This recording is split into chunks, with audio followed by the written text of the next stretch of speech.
Bem, comecemos invocando a intercessão daquela que é a sede da sabedoria, a grande mãe de Deus.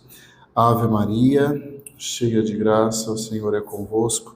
Bendita sois vós entre as mulheres e bendito é o fruto do vosso ventre, Jesus. Santa Maria, Mãe de Deus, rogai por nós, pecadores, agora e na hora de nossa morte. Amém.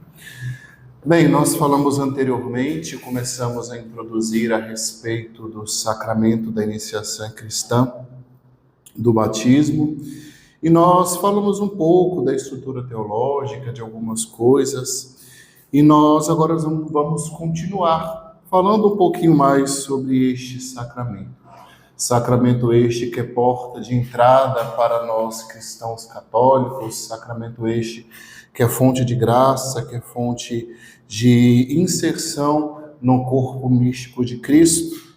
E nós vamos falar um pouco hoje para nós podermos entender, porque tudo aquilo que a igreja faz tem um sentido. Nada daquilo que é colocado é por acaso. Existe um porquê, existe uma teologia, existe uma mistagogia por trás disso tudo. E hoje nós vamos falar um pouco a respeito da mistagogia da celebração do batismo. Este que pode ser feito de maneira ordinária dentro de uma celebração própria, ou dentro da Santa Missa, ou em casos extremos em qualquer outro lugar. Lembrando que o lugar por excelência para se celebrar o batismo é na igreja onde está a pia batismal. Pode-se celebrar em casos extremos, como por exemplo em um hospital, em perigo de morte, até mesmo dentro de casa. E quando nós vamos pegar o ritual do batismo, nós vamos perceber que vai ter uma assinalação com o sinal da cruz. Vou pegar como está aqui no rito do batismo.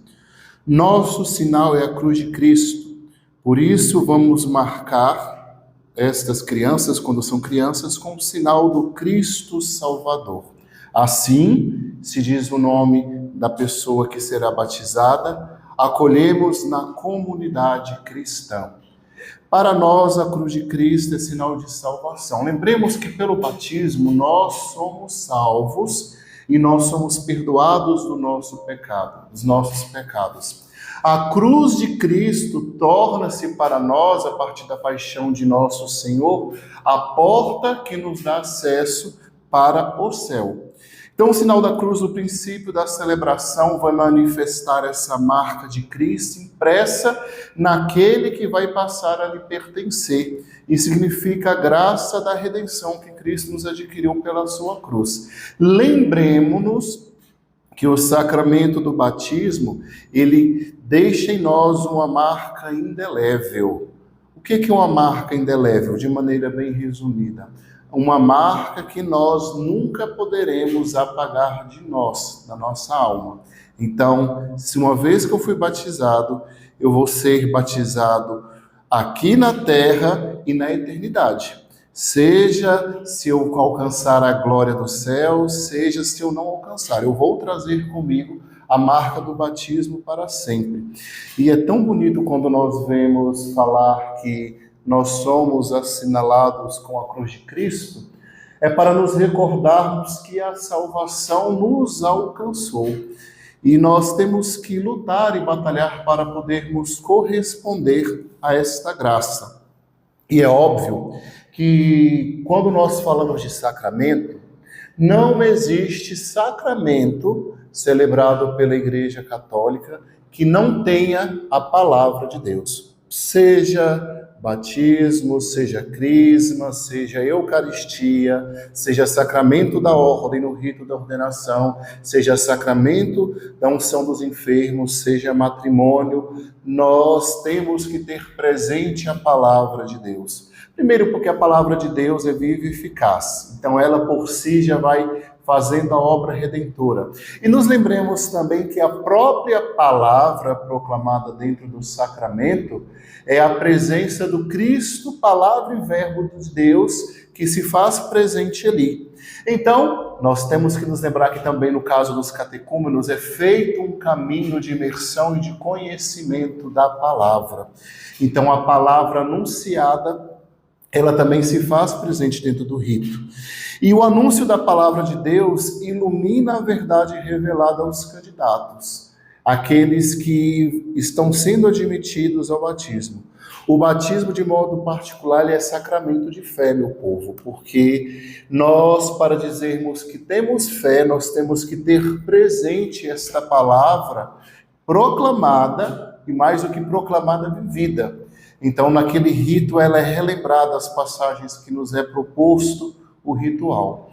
E quando nós vamos pegando um pouquinho do caminho do catecumenato, esta mesma palavra que é proclamada durante o processo do rito e também na liturgia, ela tem que ser entronizada. Lembremos que a palavra está ali para mudar o nosso coração e para nos levar a outras realidades. Mas uma vez que nós recebemos o batismo e nós estamos ali para sermos batizados, nós temos que nos lembrar de algo.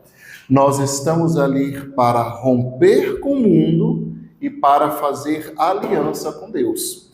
Então nós temos que entender que as duas coisas não podem andar juntas, lado a lado. Aquilo que nosso Senhor vai dizer, nós não podemos servir a Deus e ao dinheiro. Então, se nós acolhemos verdadeiramente esta palavra, nós vamos ter que nos desprender das coisas mundanas. E é por isso que lá no ritual do batismo, nós vamos chegar numa parte onde nós vamos ter que fazer a oração de renúncia junto com os pais e os padrinhos. E porque o batismo, ele é esta libertação do pecado. E nós sabemos quem é o autor do pecado. O diabo, o maligno. E ele é seu instigador. Então se pronuncia sobre o candidato, ou ele, vários exorcismos. E ele também vai ser ungido logo após com este óleo. Vamos pegar aqui como está a renúncia, como é feita. Para viver na liberdade dos filhos de Deus, vocês renunciam ao pecado. Para viver como irmãos, vocês renunciam a tudo que causa desunião. Para seguir Jesus Cristo, vocês renunciam ao demônio, autor e princípio de todo o pecado. Para educar, aí quando se chega aqui, é feita esta renúncia, porque nós não podemos estar com as duas realidades ao mesmo tempo. E logo depois disso é passado o óleo dos catecúmenos, que o óleo tem este significado teológico de quê?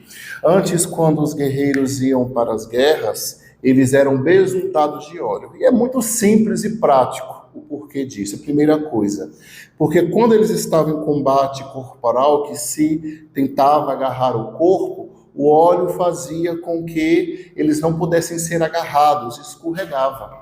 E o outro significado do óleo era para lembrar a unção que recai sobre Cristo e que também recai sobre aqueles que são batizados, que serão batizados. Logo após é feita a bênção da água, que foi aquilo que nós vimos na live anterior, que é a água batismal, a água que vai ser derramada sobre o candidato. E por fim, o batismo é realizado. E para isso nós temos que lembrar de duas coisas. Para que o batismo seja válido, é preciso que possa seguir aquilo que a igreja deseja. O que é isso? Que o batismo seja realizado com água e o batismo seja feito com as palavras segundo o rito. Água, vamos lá. Não é qualquer água. A água deve ser pura. Ou seja, então na água do batismo não se entra pétalas de rosa, na água do batismo não se entram aromas, a água deve ser pura. E a fórmula deve ser da seguinte forma: se diz o nome da pessoa, eu te batizo em nome do Pai e do Filho e do Espírito Santo. Se não for dito desta forma, ou eu te consagro, ou eu te acolho nesta igreja, alguma coisa, o batismo se torna inválido. Relembrando, para que o batismo possa ser válido, é preciso que seja feito com água pura e com a seguinte frase: eu te batizo em nome do Pai, do Filho e do Espírito Santo. Nós temos que lembrar disso, e eu reforcei por quê. Existem situações em que será preciso batizar alguém de última hora, e nós, cristãos católicos, precisamos de saber disso, principalmente quando nós falamos de crianças em perigo de morte, e que nós precisamos de batizar, principalmente em situações onde a igreja ainda não está tão presente. E nós podemos sim, nesses casos, batizar, casos extraordinários. Não é para a gente sair batizando qualquer pessoa por aí. E depois essa pessoa deve ser conduzida para a igreja para fazer os ritos complementares. Mas depois eu vou voltar nisso aqui. Continuando, depois nós temos a unção com o Santo Crisma, que é o óleo perfumado, que é feito sobre a cabeça daquele que foi batizado, logo depois que a pessoa entra na pia batismal ou recebe água na sua cabeça. Existem alguns ritos complementares também que podem ser feitos no rito do batismo. Um deles é a veste branca, como sinal da veste nova, relembrando Apocalipse, daquele que recebeu o batismo no sangue do Cordeiro. Também tem o ritual do éfata, onde o sacerdote pronuncia sobre ele aquelas palavras que significa abra-te, colocando as mãos no ouvido.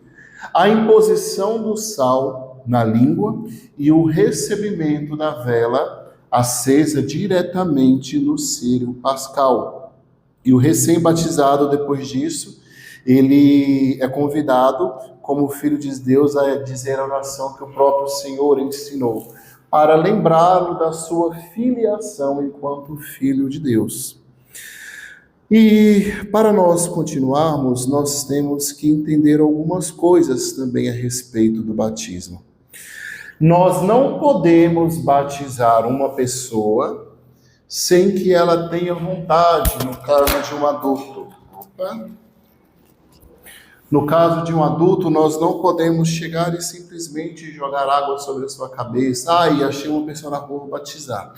O batismo, ele por ser sacramento, ele não pode ser forçado. Nós temos que nos lembrar que nosso Deus é Deus da liberdade. Então a pessoa ela tem que querer receber aquele sacramento. Aí nós podemos perguntar, e no caso das crianças, é necessário que os pais da criança ser batizada e aqueles que irão assumir a responsabilidade ou encargo de padrinhos sejam instruídos sobre o significado deste sacramento e as obrigações inerentes a isto. Então, os pais, como aqueles educadores, como os primeiros catequistas, eles vão levar aquela criança para a pia batismal para receberem o sacramento. E nós vamos continuar. Aconselha que o batismo se realize num dia de domingo. Primeiramente, é o óbvio, domingo é o dia do Senhor, é o dia da vida nova. E segundo, para que a Assembleia possa testemunhar o ingresso daquele novo membro na igreja. Lembremos que o batismo nos constitui membros da Igreja de Cristo.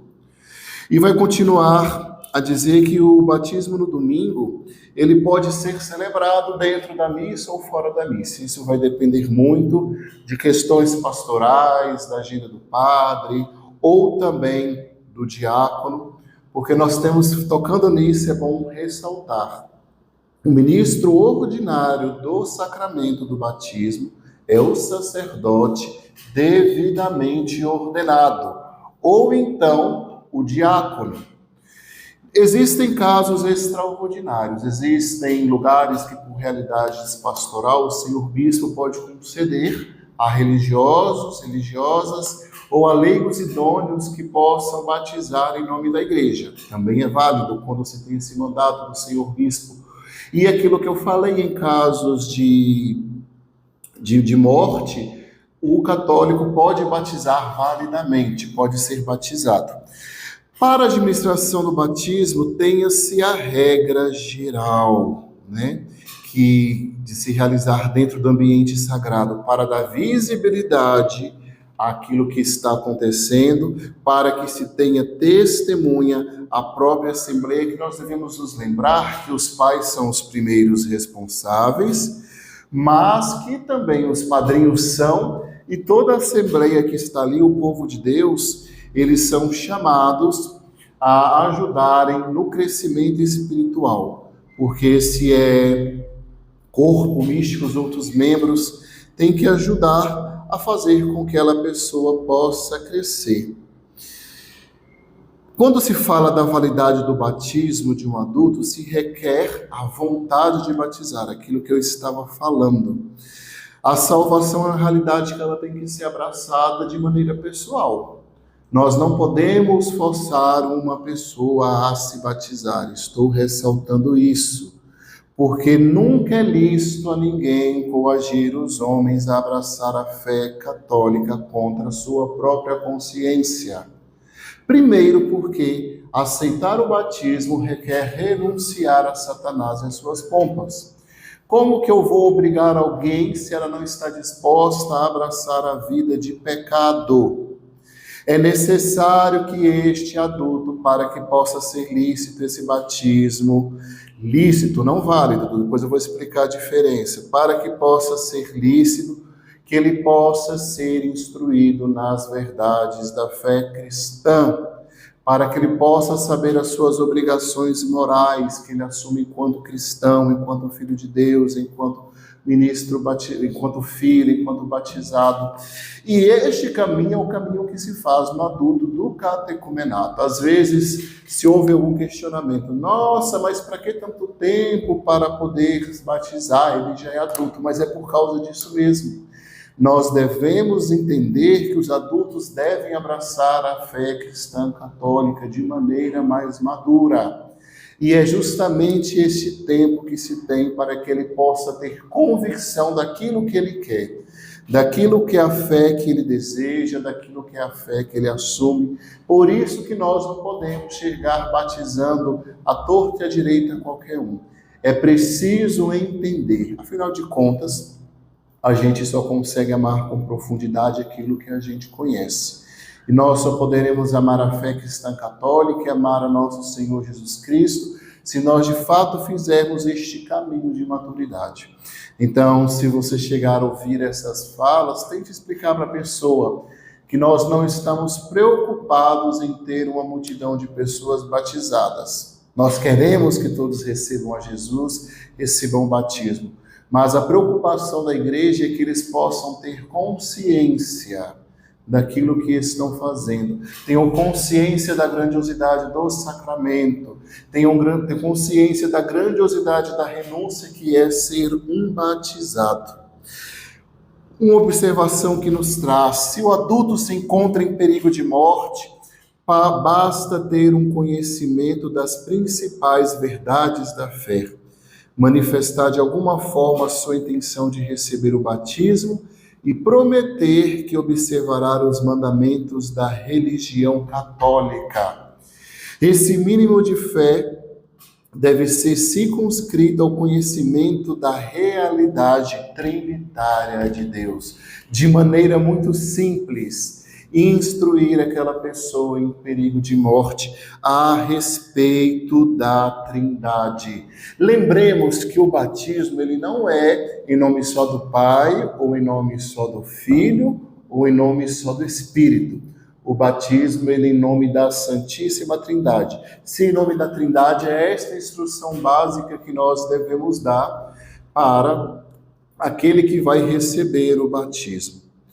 E vai continuar dizendo que a igreja, desde os princípios do cristianismo, introduziu a prática de batizar crianças. Se há um questionamento, por que se batiza crianças? Vai dizer assim: as crianças são capazes de ser configuradas a Cristo, mediante a recepção do caráter sacramental e indelével. O que está querendo dizer? Que não é a idade que vai fazer com que esta marca fique ou não na alma da criança. O sacramento por si faz isso, é ex opere operato.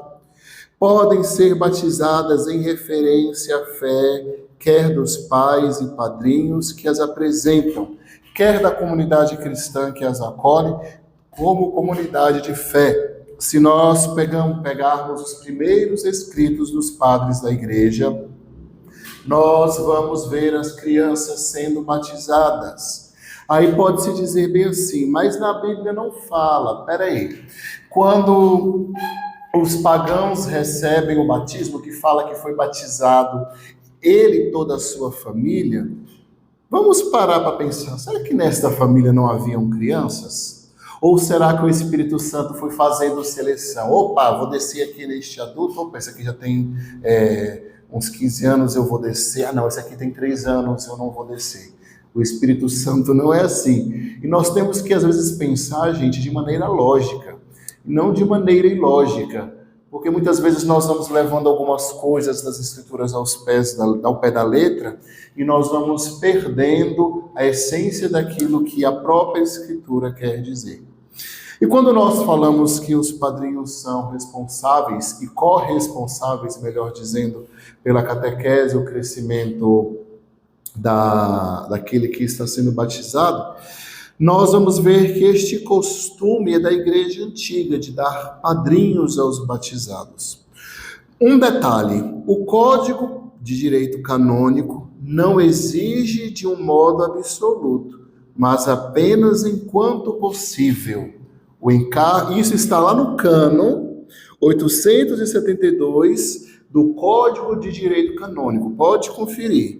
E lá, no Catecismo da Igreja Católica, 1983, o encargo dos padrinhos é, pois, neste caso, auxiliar o próprio batizado em sua iniciação cristã.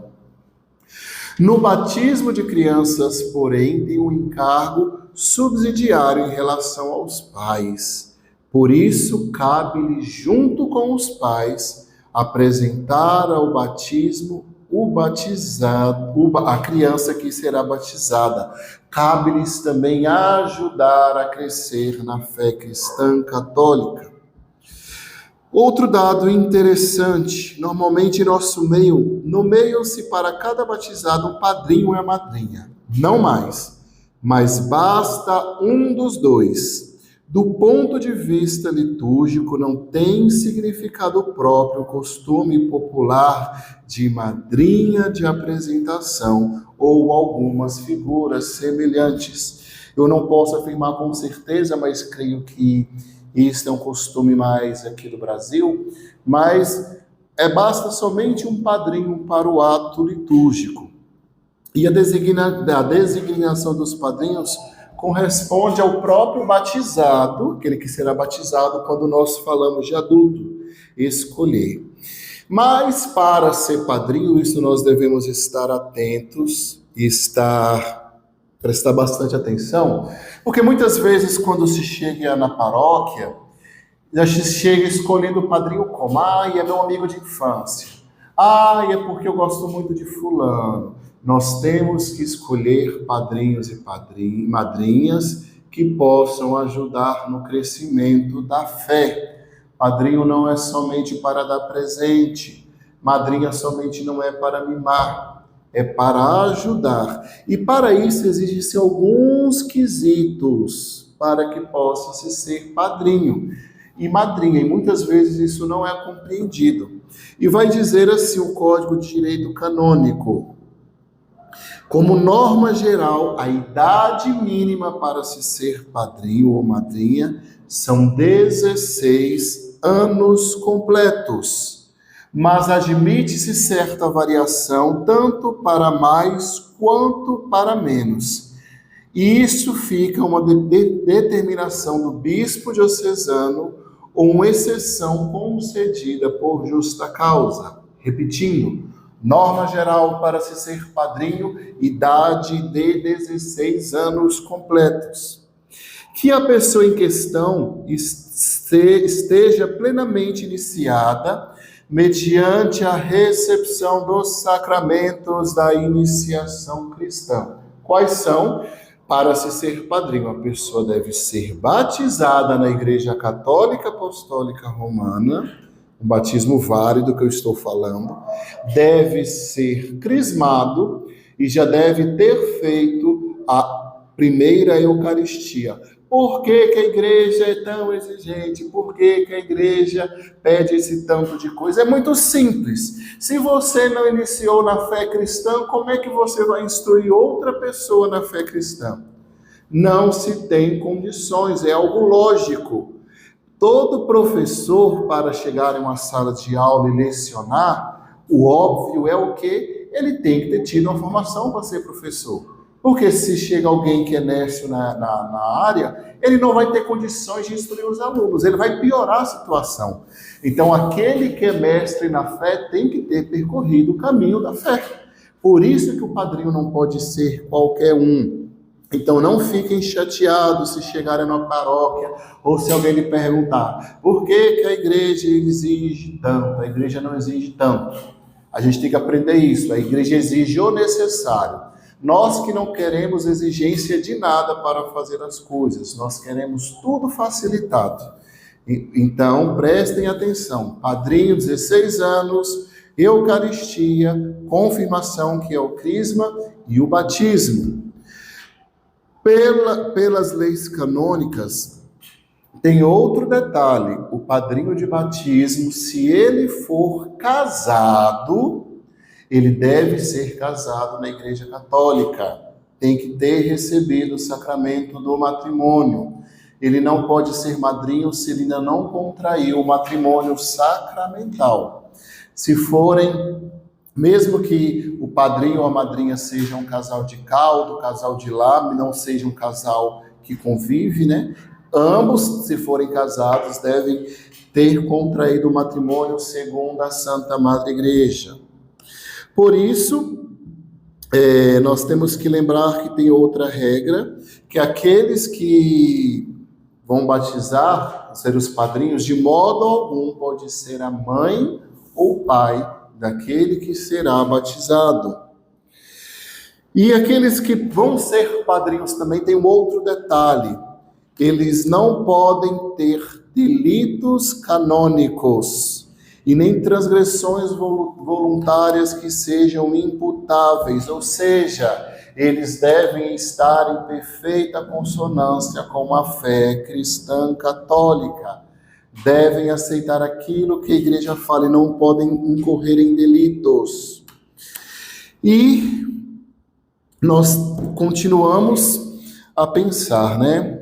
Como que o sacramento é tão precioso, é a porta de entrada para a nossa salvação, para nos tornarmos outros Cristos, para que nós possamos ser membros da igreja, para termos os nossos pecados apagados, e muitas vezes nós não damos nem muita importância ao sacramento. Nós queremos nos preocupar muitas vezes somente com a festa, nós queremos nos preocupar com o bolo, nós queremos nos preocupar com as lembranças, preocupar com a roupa, preocupar com os padrinhos. E eu lembro que eu ouvi uma frase assim: a única coisa que não pode nos tirar são os estudos. E hoje eu discordo desta frase, né? Porque os estudos, a sabedoria intelectual, ela pode ser nos tirada sim. Se o Padre Pio futuramente chega a adquirir Alzheimer, ele vai esquecer de muita coisa, talvez de coisas que ele estudou. Mas, de fato, a primeira coisa que os pais podem dar para os filhos, e que nunca vai ser tirado, é a graça de se tornarem filhos de Deus. Pode vir Alzheimer, pode vir enfermidade, pode vir o tempo, nada vai tirar da nossa alma esta marca de dizer: eu, Padre Pio, sou filho de Deus. Eu, Padre Pio, trago em minha alma as marcas do Senhor. Eu trago em minha alma a marca de filho, de batizado, de membro da igreja. Por isso, meu irmão e minha irmã, traga sempre no teu coração isso. Honre o teu batismo, lembre-se do seu batismo. Faça valer o seu batismo. É ele a porta de salvação, a porta de entrada, onde nós podemos ser felizes. Se cada um de nós católicos entendêssemos a grandiosidade que é nós sermos batizados, nós seríamos homens e mulheres melhores, mais felizes. Nós entenderíamos que nós trazemos em nós esta marca forte do Cristo. E peçamos ao Senhor que Ele nos dê a graça de ser fiel. Pedir a graça do Senhor, a graça de sermos fiéis para nunca negarmos o batismo que nós recebemos. Nunca negarmos a fé que recebemos. E nós terminamos por aqui esta segunda live acerca do batismo. Falamos de tudo, dos aspectos teológicos, falamos do rito, falamos de algumas questões canônicas. E se você tem alguma dúvida, procure. Não fique parado, olhando. Nós temos que conhecer a fé que nós escolhemos e que nós abraçamos, para que na frente nós não podemos cair na ilusão de dizer que nós não sabíamos. Hoje em dia, com a internet, com livros, nós somente não saberemos se nós não formos atrás da verdade que a Igreja Católica nos oferece. E nós queremos pedir a bênção pela intercessão de Santa Helena Guerra, ela que foi apóstola do Espírito Santo, que este mesmo Espírito Santo nos ilumine e nos ajude a crescer mais e mais e a continuar a caminhar nos passos da fé. Que pela intercessão de Santa Helena Guerra abençoe-vos o Deus Todo-Poderoso, Pai, Filho e Espírito Santo. Que Deus te abençoe com grandes e ricas bênçãos.